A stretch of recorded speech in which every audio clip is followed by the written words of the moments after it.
Thank you very much, Vilna, for the warm introduction, kind introduction, and it certainly is a pleasure to be here. I'm hoping that Mankwe can post the presentation as it was sent to him once again this morning.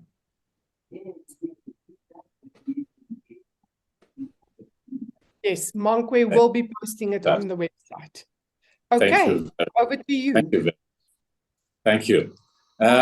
Certainly, I think this is one of the areas where we need to be talking about different technologies. I understand different technologies were shared yesterday.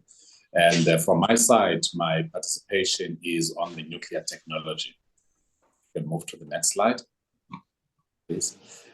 The next slide talks about the table of contents. Just go back. Yeah. The table of contents for my presentation is really to provide a context. Talk about what about nuclear? Is it a living technology or a dying technology, or is it dead or alive? And then I talk about the South African landscape in terms of nuclear, as well as the spin-offs of using nuclear power, and then I'll conclude. Thank you very much. So starting off with the context on the next slide. I think locally, you don't need to be an academic nor anything, and you don't need research papers to know that we are facing the worst energy shortage ever. And 2023 being the worst year for the blackouts as outlined by ENCA. And you know that some analysts have indicated how much megawatt hours or gigawatt hours have been shared over the past years. And you can see there was a step increase from 2021 to 2022, but the problem had been progressively getting worse over the years. So it is very clear that we have an electricity crisis on our hands, and it's something that requires quite a lot of focus. The next slide, please. And I know that the scientific community I'm talking to might cringe in terms of the background that I'm providing and the context, but this is empirical context which is felt right through by everyone else on the streets. So we don't need to go too academic on it at this point in time. The recent statements and discussions also talk to the fact that the Minister of Mineral Resources and Energy spoke about nuclear and the intent of the 9.6 in the past, and how that did not go so well. You also note that Kuberg Unit 1 on the nuclear front has been down for midlife improvements. It's been down for quite a while in the year, but it's scheduled to come back in November. But the grid is feeling the pinch of not having that nuclear unit on. Eskom, you know that, and it's said every day that what is saving us at this point in time is that we're burning diesel for emergency power, and these diesel plants or gas turbines are meant really to be providing energy only during peaking hours. However, we find that we're using them for base load. It's quite expensive to the country, as well as taxing on the plants themselves. And it's important to state that all the plans that we tend to have in the country, they do show that there is a plan for nuclear, with the recent plan that was published, the NIP 2050, talking about nuclear as part of the MDP. So locally, I can just summarize and say we're facing an energy crisis. There is talk around nuclear, but we're seeing little action. We can move to the next slide. And we're being saved by diesel in addition to the coals for baseload power.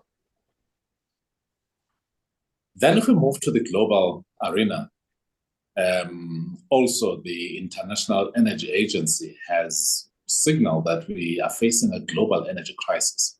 And this is due to a multiplicity of factors. Some of those factors relate to the recent Russia-Ukraine crisis, but this had been progressively getting worse as well in the global domain. And we see the likes of Engineering News and other publishers indicating that nuclear becomes the world's #2 source of clean electricity. The World Nuclear News talking about the Duke energy power systems, but also talking global about nuclear as an important aspect of the grid in the international domain. We're seeing some startups of new nuclear plants in different parts of the world, especially in some of the developed and the developing nations alike. The next slide, please. Then this brings me to the point, what about nuclear? We're having an energy crisis, both locally and globally. The next slide. If we talk about nuclear, this is a telling story that this is an industry that is alive. We currently have about 410 nuclear reactors in operation, and you'll see the legend on the graph that the darker blue is the net electrical capacity in gigawatts, as well as the light blue being the number of reactors. So in total, we've got about 410 reactors to the installed capacity of about 368 gigawatts globally. And noting that South Africa only contributes about 1,800 of that 368, because we only have 2 reactors, as the map shows. And the dominant areas that you'll see is that the North America is very dominant, followed by Europe, the western part of Europe, and Asia.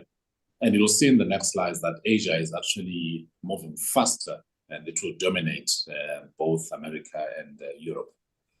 And then you get Europe, which is Central and Eastern Europe, which is the former Soviet bloc, also in the order of about 50-something reactors. And then Asia and Middle East dwindling down. But the interesting thing about Middle East is we're seeing a growth. For example, the United Arab Emirates has added 3 units in the last 5 years or so, and they are continuing to build one. So as we stand today, it's important to note that nuclear energy contributed to about 10.4% towards the global energy supply in the year 2022 globally. In South Africa, we currently, according to our grid, of about 53,000 megawatts installed capacity. Nuclear is about 3.5% of that. But in terms of the energy sent out in the year under review, which is 2022, we have nuclear has contributed about 4.9%, close to 5% of the energy into the grid. The next slide, please. In terms of the reactors under construction, we've said 410 reactors in operation. Now let's look at the reactors under construction. This previous slide did say that we've got about 57 reactors that are being constructed worldwide. You can see the dominant force being China and India, and they are doing reactors mostly that you can argue that in terms of the design, these are the reactors that are built in Europe and in the US, typically, with some coming from the Eastern Europe as well. Got Turkey building quite a couple, as well as the Republic of Korea, which are very dominant. Important feature is Egypt, that is showing to be building 3 using VVER technology. And there will be in the African continent, the 2 that we have in South Africa. If you add that 3, so Africa as a continent will start to grow, getting to closer to 10 units as we move forward. But also, what I want to highlight is that even what is considered to be the old nuclear countries and even the developed countries, they are continuing to build. The United Kingdom is starting to show there, the likes of Russia and France and the other countries. United States of America still features with 1 unit, having commissioned 1 unit. But also important to note that we've had quite a couple of connections, just the center part of the graph that you see in front of you, that have had a few connections just in 2023. So nations are continuing to build, nations are continuing to synchronize units onto the grid that are powered by nuclear. And the source for this information for the 2 graphs is the PRIS, the IAEA PRIS, which stands for Power Reactor Information System, under the auspices of the International Atomic Energy Agency. So from where we sit, we're seeing that there's 410 in operation and about 57 that is under construction. So this technology is going to be alive for quite a couple of years to come. Next slide, please. What about South Africa?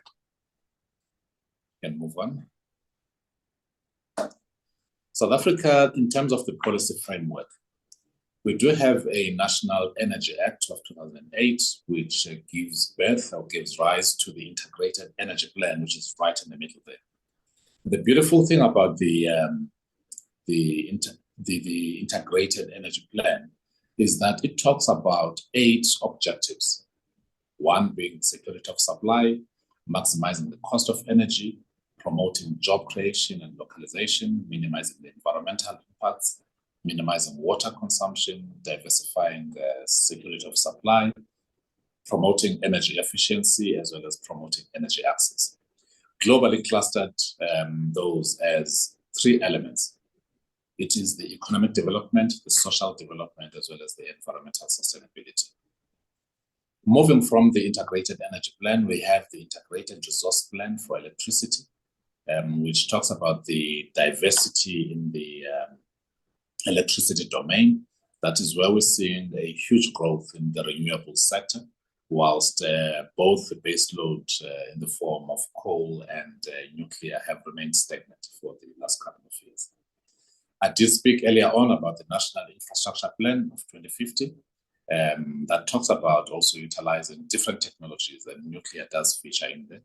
Similarly, on the Integrated Resource Plan above, nuclear does feature in the form that we need to get going with the planning because nuclear is one of the identified technologies to move forward with. The Nuclear Energy Act also does come into play on the right, wherein it talks about many things, also the institutional arrangements about nuclear. And then we also have the National Nuclear Regulator Act of 1999, which is the Regulators Act, an act that brings to life our regulator. As we all know, nuclear is subject to stringent regulations. And it is important that as we move into the nuclear discussions, the regulatory aspect becomes a dominant force, because you need to have a strong regulator to run a robust nuclear industry. These are the key enablers for our technology, which is nuclear. The next slide, please. In terms of the enablers for South Africa to energy security, we need to end the current crisis as a starting point and then move on to securing our sustainability into the future. First of all, I want to state that the policies require review. So we need to change the mindset and the labeling of energy technologies. What we had seen recently is one technology set fighting the other technology set, pulling the other. The pulling down syndrome has really become very prevalent in the space. And it is important that what is presented, be it the IEP or the IRP, those have been researched, and the empirical evidence does show itself that what is considered in the policy framework, it is important technology that must be accepted. Also, the energy mix includes carefully selected technologies for the needs of this country. And that mix, it must not be the mix because it favors you today and you start pulling the other people down. So in terms of our policies that we have, we need to really look at implementing our policies in earnest, because I think South Africa has got a very good mix as it is presented in the policy documents. The next thing that I'd like to talk about is the planning horizon. We've noted that nations globally, when they talk energy, they talk not just for the next 5 years, 10 years, they talk 50 years to 70 years to 100 years. So we need to really have an energy planning framework that looks so far ahead. We are, in this country, beneficiaries of that, because the coal industry that has set this country afoot in terms of cheap and reliable electricity was started in the 70s. And it had a much longer view, many more decades to come. And in terms of the planning horizons, we need to ensure that the energy needs for the country are fully considering the view that we have had load shedding in the past 16 years or so. So you cannot ignore that we've had energy starvation, so which means we've been dwindling in energy poverty for the last couple of years. So whatever we do, energy availability and energy security must be top of mind all the time. And the frequency of reviewing our policies sometimes gets us into a tangle because some people, and this is not investor friendly, because if you're saying you're going to be reviewing a policy every 2 years or every year, what you might be putting yourselves in a disadvantage of is that if things change from one end of the pendulum to the other end every time there is a review, then investors are going to run away. They're going to go to a more robust environment where policy certainty is guaranteed. And following from that is the building. We need to start building plants. What is required for the next 3, 5, or 10 years should be in the build stage today, because these plants take a little bit of a while to build, but they last for many, many years. So nuclear power plants, as we talk about it now, we should be starting to build to augment the current capacity that we have on the grid. And I know there's always a talk about skills. Do we have the skills? Skills will always follow projects. So if you don't build, you're going to have a skills drain from the country. But if you start building any kind of project, we've seen it with the Middle East when they were building like the cities like Dubai. Skills went there because there were projects, vibrant projects. We see it in the building of nuclear power plants in the United Arab Emirates. Skills flew in there from the US, from South Africa, from all over the globe. So let's start doing something, and we're going to be attracting talent moving forward. The next slide, please. South Africa's energy mix is actually a very diverse mix, and it has been diverse for a while, but even more prevalent in the last couple of years, wherein there's been a massive introduction of solar and wind. So we've got coal and diesel, nuclear, gas, and hydro, which are really the base load sources of energy. And then the intermittent being solar and wind and battery storage. But battery storage can also be used depending on how the battery is powered. It can be battery that is storing energy from solar or wind, or it can also be battery that is storing water from hydro, as it is the case with the pump storage schemes that we have in this country that are running so well. So we see different classifications, base load versus intermittent energy as a starting point. But as we go now to the taxonomy in terms of naming these technologies further granularly, is that we see the green energy in the form of solar and wind, but let's attest that is intermittent. And then if you go to the other side, we see the green baseload in the form of hydro, full hydro, not pump storage. And then we see a recent movement in terms of the taxonomy, especially by the European Union, wherein nuclear and gas were put in the clean energy taxonomy. And that is very important for investment going forward. And many countries and many regions are following suit. And I think the concern now becomes the coal and the diesel. And I think the concept of cleaner coal and probably even cleaner diesel needs to be explored, because these are the natural resources that all countries have. Therefore, we need a balanced view to ensure security of supply and commitment to climate goals. No technology can single-handedly resolve this issue. We need a balanced view in terms of what has been termed as the energy trilemma. And trilemma in the sense of the first aspect being, and most important, energy security. And then environmental responsibility and the economics thereof. Because if you don't have the energy, then there's not much to talk about the environmental responsibility as well as the economics. Energy needs to lead. It must be the dog that wags the tail. The next slide, please. So spin-offs in terms of nuclear, because we do hear many analysts and inputs from different people. Can you move to the next slide, please? If you are to go today and download an app called Electricity Maps, I just did a download this morning, to show a snapshot of electricity consumption across the world. And you'll see at the bottom right of that graph that we see the carbon intensity of the technologies that we are using. The darker it gets, the more dirty it is per kilowatt hour generated, and the greener it is, the more cleaner it is. So it is telling that there are many countries that are more closer to the green side of life than to the darker side of life. And as you will see, there are some greens right at the top of the world in the form of France, those who can understand the map, and Norway and Finland, and Canada and the Ontario Ontario side. South America, we know what happens there. But I think if we move on to the next slide, and you can download this and you can check on a daily basis, hourly basis, how the countries are doing. But most importantly on this map, before we move to the next slide, is a country like Germany, which sits next to France. It is very dark, more like South Africa, despite having installed lots of intermittent energy sources, because they need base load for consumption. And they're currently using coal as a source that provides them electricity with some imports. And with this app, you can actually even check the imports and the exports. The next slide, please.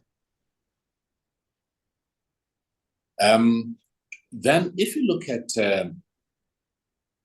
who has actually decarbonized, and I thought that previous slide was the preamble to this. If you look at Brazil and you compare it with the previous slide, you'll know that Brazil is dominated by hydro. And that's how they've managed to decarbonize their electricity grid with some nuclear units. Then we move to France, and France, as we know, it's got abundant nuclear power plants. They've managed to decarbonize their grid. They've got some hydro, and they do fill in with some of the intermittent sources. Ontario in Canada, lots of nuclear as well as hydro. Sweden, quite a bit of hydro as well as nuclear. But you can see the theme predominantly on this. People who have decarbonized their grid. It is people who have abundant hydro as well as nuclear. And with that, if you don't have hydro like South Africa, that is a water-starved country, your best bet to decarbonize on the grid is to use nuclear technology, just like France has done, as shown in the slide.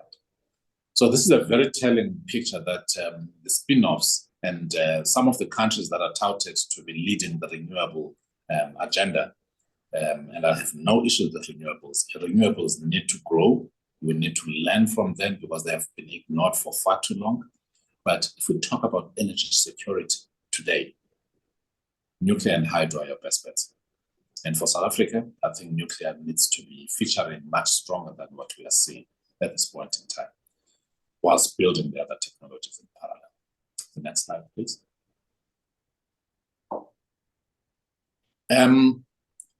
Whilst I've just spoken in the previous slide around the decarbonization, which is the environmental footprint, the other part of the energy trilemma is the pricing. What does it cost the consumer at the user point? We've just taken a snapshot from Europe because they've got this information quite easily accessible. And you'll see that the pricing, we've got Ireland and Germany very high compared to the EU average of 28.3. And if you go to countries that I've just shown in the previous slide, you will see that they are below the EU average. So which means your nuclear and your hydro will definitely give you returns in terms of energy security because they are baseload. They will give you a benefit in terms of the environmental footprint, and they will also give you a benefit in terms of the pricing at the consumer level. And this issue around pricing and the finances around nuclear project, I think is a misnomer because everyone will always be talking about how much it costs to build a nuclear power plant, that you've got huge capital costs, but how to operate it in terms of the levelized cost of energy. You will see that that becomes a very low figure. So I think what's important, you need to turn the discussion and say, what does it cost the consumer in the short and the long term? And you can see for nuclear intensive countries that the consumer is paying little. And I take it to your motor car. No one knows how much it costs to build a rig that is extracting gas or petrol wherever before it's being refined, before it's being transported. what matters mostly is how much does it cost at the pump? And I think this becomes a reasonable discussion to have. So I spoke about the energy trilemma, and we can see that on all three aspects, nuclear hits the sweet spot. We'll move to the next slide, please. And as I've just said now, nuclear offers base load, and all countries have grown on the back of baseload power supply, and nuclear is baseload. Environmental compliance, I've said nuclear is clean, is under the clean energy taxonomy, does not have the greenhouse emissions. Affordability, it is the cheapest form of baseload alongside hydro. The next slide, please. And as we conclude, we can move on. Okay. I must state that energy, as we all know, is an enabler for development. South Africa has been very stifled by the lack of energy. We've seen investments leaving this country that had the potential of being sunk here and keeping jobs here. And like I said, nations have developed on the backbone of abundant baseload without exception. South Africa was the leading example of that. We had cheapest electricity. It invited quite a lot of investors to come to this country.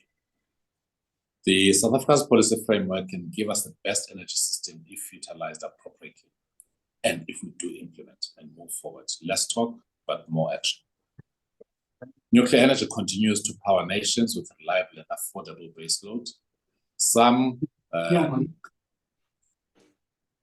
nations are building massively to capitalize on additional benefits of decarbonizing their economies. I've shown China is building on mass, India, and some of the other countries that were shown in the slide. So energy experts and academics need to take up their role of advising appropriately on the technical capabilities of the various technologies. No technology is immune from disadvantages. All technologies have got advantages and disadvantages. And we need to make sure that we build on the advantages while we're trying to mitigate on what the disadvantages for those technologies are. Most importantly, the nuclear industry needs to invest in public awareness and educational campaigns in order to demystify nuclear energy. And I think that goes without saying that when you mention the word nuclear, everyone cringes, even though nuclear in France is used quite easily because that's one of the countries that has got many nuclear plants.